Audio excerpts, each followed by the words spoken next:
Hello，各位网友，大家好，我是大川哈。那么今天我们聊一个什么话题呢？大家知道吗？就是说，在美国现在这个21年前的这个哈登写的一封信呢，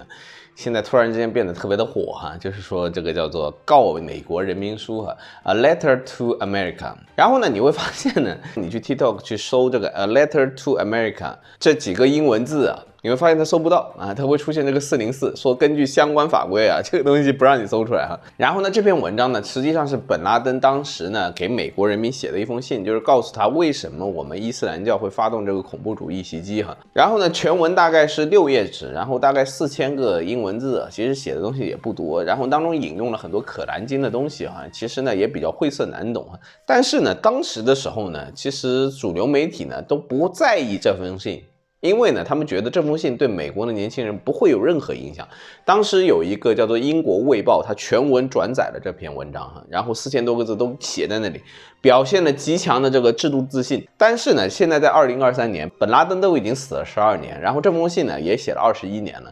突然之间呢，这封信一下子病毒式的传播，然后一下子就大火到一种什么程度呢？就是要拼命的删帖啊，谁讲这封信，然后就要把他的账号给删了。然后呢，卫报那个原本那个英文网址啊，也把他那个文章原文全部删除。然后呢，现在就变成404啊，你再找你就找不到这篇文章了。但是呢，在中国的互联网上呢，还能找到一些就是告美国人民书的一些残存的一些东西哈。然后呢，我看到一个叫做环球大全，还不知道什么地方有2002年就这个摘抄的告美国人民书啊。具体的内容呢，我也不太敢讲，搞不好呢我也会被删号。但是呢，我可以说就是说英文这个完全就是已经被封禁的一个词儿，但中文呢现在你还能聊一下。那么他这封信呢，你要说他政治水平有多高呢？其实没多高，但是呢，他逻辑非常的自洽。为什么这个伊斯兰教的人呢，他会去对美国进行这个恐怖袭击？他就说，巴勒斯坦的人，他们受了以色列好几十年的奴役，然后呢，他们的人民受到以色列人民的杀害，然后呢，他们的土地被以色列人夺走，所以呢，他们受苦。然后呢，他又讲了什么伊拉克啊，一场没有什么理由的一场战争，又讲了阿富汗，然后呢又讲了很多的地方，然后呢把这些所有东西都综合起来，然后呢他就说了一句话，说为什么我们会发动恐怖袭击？原因就在于你们的这个政府是民主政府，你们的政府是你们民主一人一票投出来的，你们政府犯下的罪过啊，那么就是你们人民的罪过，这是非常重要的一个观点。也就是说，如果说呢，在以往的专制社会的话呢，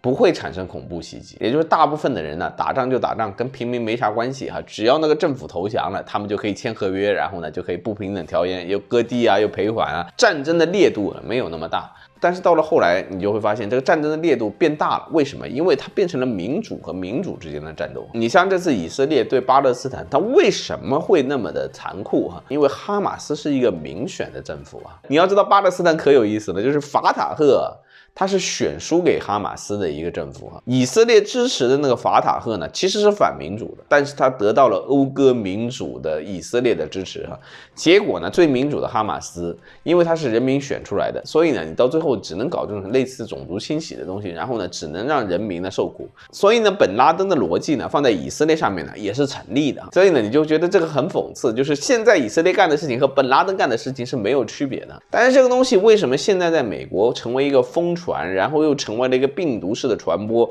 然后呢又让大家不停的要去删帖，然后要去封号，就说这篇文章并没有变，卫报当时能把它放上来，放在那里根本就不怕，但是现在为什么它就刺痛了美国人的心呢？就是因为呢，他和以巴冲突这个事情呢结合到了一起，他们知道以色列在巴勒斯坦做的事情呢是很过分的，就因为现在这个手机啊，还有包括这种各种的情报啊这些东西呢，它慢慢都传到了网上，所以大部分人都能看到。就是巴勒斯坦人其实受了很多的苦，再结合了本拉登的这封信，你建立了一个什么东西啊？因果链。就以前呢，你觉得本拉登在吹牛，本拉登在骗你，他讲的都是假的，没有证据。然后现在以巴冲突，证据摆在你面前，然后通过影像的冲击力，把这个东西活生生的展现在你面前，然后这些年轻人啪一下明白了，他说以前我们以为本拉登是个疯子，是什么无缘无故的就想杀美国人，然后我们现在一看以巴现在发生的这个事情，他们不是无缘无故的恨，他们冤有头债有主，恨的就是你。以色列现在干的这些事情，20年之后，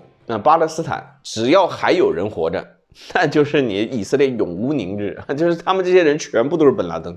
然后一天到晚跟你搞恐怖袭击。所以呢，所有的事情呢，怕就怕你把这个因果链给建设起来，然后呢，就会让很多人呢突然之间逻辑链贯通了啊，什么叫做任督二脉一通，然后他就开始觉醒了啊，他就知道我们以前都是被这个媒体给骗了，然后呢，那个时候我们从来没有关心过阿拉伯，也没有关心过伊斯兰教，我们就把它认为是一个非常落后的宗教，然后特别野蛮，无缘无故的就想杀美国人。然后呢，现在我们终于明白了他们为什么会这么做。所以呢，这篇文章就突然之间特别火。我个人做这个视频呢，也算是心脏突突的跳，生把油管把我的这个号给封了啊。但是基本上就点到为止啊，就把这个事情跟大家讲一下，好吧？那么今天我们这个视频呢就做到这里，谢谢大家，我们下期再见。如果还有下去的话呢，拜拜。